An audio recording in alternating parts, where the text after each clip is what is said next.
ছোট ছোট বাচ্চারা কিন্তু তারা খাটের উপরে উঠে বসে আছে। দেখুন খাটের উপরে বসে আছে, পানি ঘরের মধ্যে কত পানি।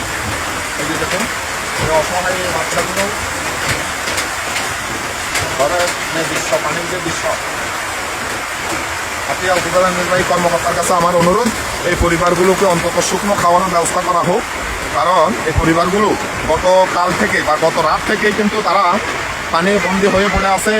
এই যে দেখুন, এই যে দেখুন এরা জেলে সম্প্রদায়ের মানুষ। দেখুন ঘরের ভিতরের কি অবস্থা করে।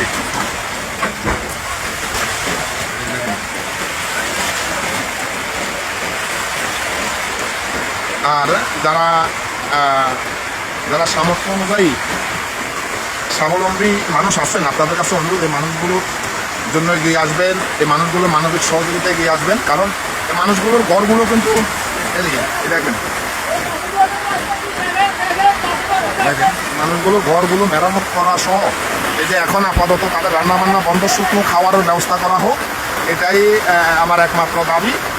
আমি হয়তো আর বেশি সময় আপনাদেরকে লাইভে সংযুক্ত হতে পারবো না, কারণ আমার মোবাইলে চার্জ নেই বললে চলে।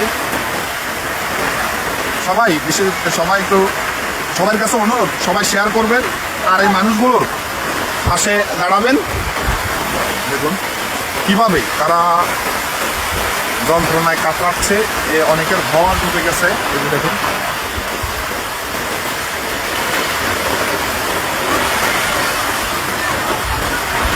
ঢেউ দাঁড়ানো যাচ্ছে না। আমার মাজার চাইতে বেশি পানি, আমিও কিন্তু বৃষ্টিটাও এই ঢেউ কিন্তু কি পরিমাণ। আর ঘরে বর্ষণটাও হচ্ছে সেরকম বর্ষণ। এই যে ঘরের অবস্থা, মানুষের ঘরের অবস্থা দেখুন,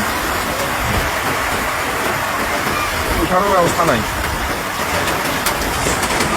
এই ঘর ছেড়ে এই মানুষগুলো রাস্তায় উঠে গেছে সবাই। আর এদের ঘরগুলো দেখুন নেই, এই ঘরগুলো নেই।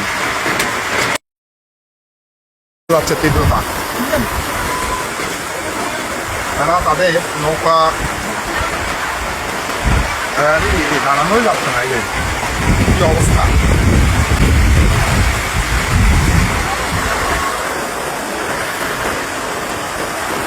আল্লাহ তুমি রহম করো। কারণ অনেকগুলো আমি পানির কারণে যেতে পারছি না। সোনাদিয়ার মাইচারা 1 নং ওয়ার্ড, অর্থাৎ সোনাদিয়ার 1 নং ওয়ার্ড 2 থেকে 300 পরিবার কিন্তু একেবারে পানিতে তলিয়ে গেছে। তাদের বসতঘর এবং রান্নাবান্না তাদের সব কিছু ভাসিয়ে নিয়ে গেছে।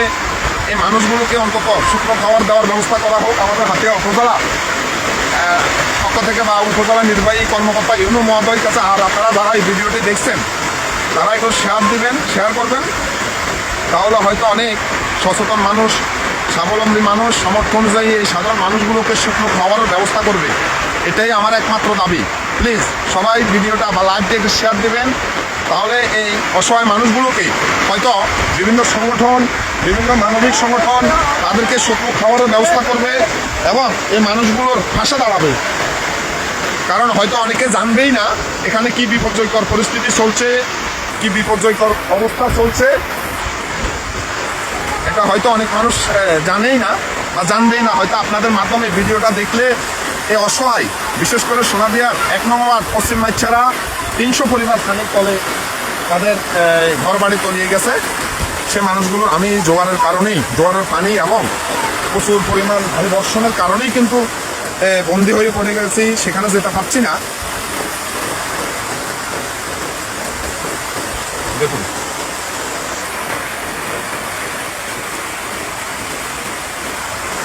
কি তীব্রতা, এটা আসলে বলার অপেক্ষা রাখে না, এত বেশি তীব্রতা।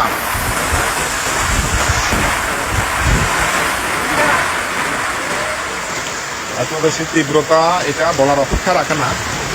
কারণটা বিদ্যুৎটা গতকাল রাত থেকে নেই। এই ঢেউটা, প্রত্যেকটা ঢেউ কিন্তু মানুষ অসহায় ক্ষতিগ্রস্ত পরিবারগুলোর পাশে দাঁড়াতে পারবে, যারা এই জলোচ্ছ্বাসে প্লাবিত হয়ে যাদের ঘর বাড়ি হারিয়েছেন সেই সকল মানুষগুলো হয়তো কিছুটা হলেও মানবিক সংগঠন স্বেচ্ছাসেবী সংগঠনের পক্ষ থেকে একটু সহযোগিতা পাবে, বা এই যে তাদের জন্য হয়তো শুকনো খাওয়ার ব্যবস্থা করা হবে। সব মানে কি যে বলবো, অনেকগুলো ঘর বিধ্বস্ত, অনেকগুলো ঘর বিধ্বস্ত, রাস্তাঘাট।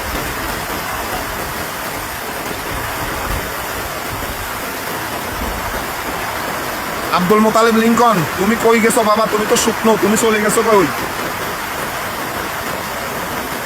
এই যে ঢেউ। সবচাইতে বেশি বিপর্যয়কর অবস্থা হলো সোনাদিয়ার 4 নং ওয়ার্ড এবং 1 নং ওয়ার্ড। 1 নং ওয়ার্ডেই প্রচুর পরিমাণ জেলে পরিবার সেখানে বসবাস করছে।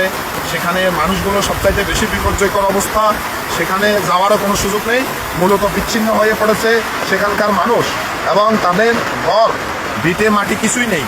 আর এরা ঘরে কি সব গেছে কই? সব যাইছে, সব মানে অনেক ক্ষতিগ্রস্ত মানুষ। হ্যাঁ,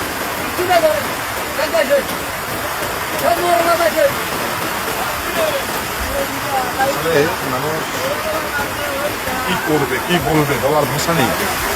আমি আবারও বলছি, আপনাদের কাছে বেশি বেশি অনুরোধ জানাচ্ছি যে লাইভটি শেয়ার দিবেন, তাহলে হয়তো এই ক্ষতিগ্রস্ত মানুষগুলোর পাশে দাঁড়াতে এগিয়ে আসবে মানবিক সংগঠন, স্বেচ্ছাসেবী সংগঠনগুলো। যারা ক্ষতিগ্রস্ত হয়েছে, সবচাইতে বেশি ক্ষতিগ্রস্ত হয়েছে নদীর কূলে 4 নং ওয়ার্ড এবং 1 নং ওয়ার্ড। 1 নং ওয়ার্ডেই বেশি পরিবার বসবাস করছে।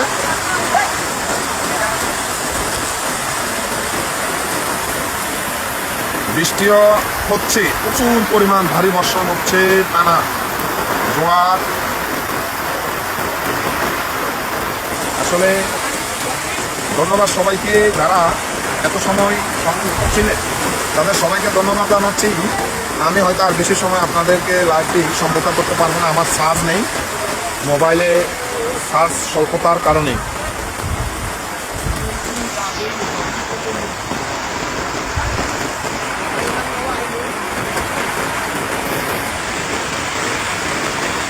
সামনে কোরবানের এই ঈদকে সামনে রেখে এই মানুষগুলো কত বড় ক্ষতির সম্মুখীন হয়েছে যা বলার।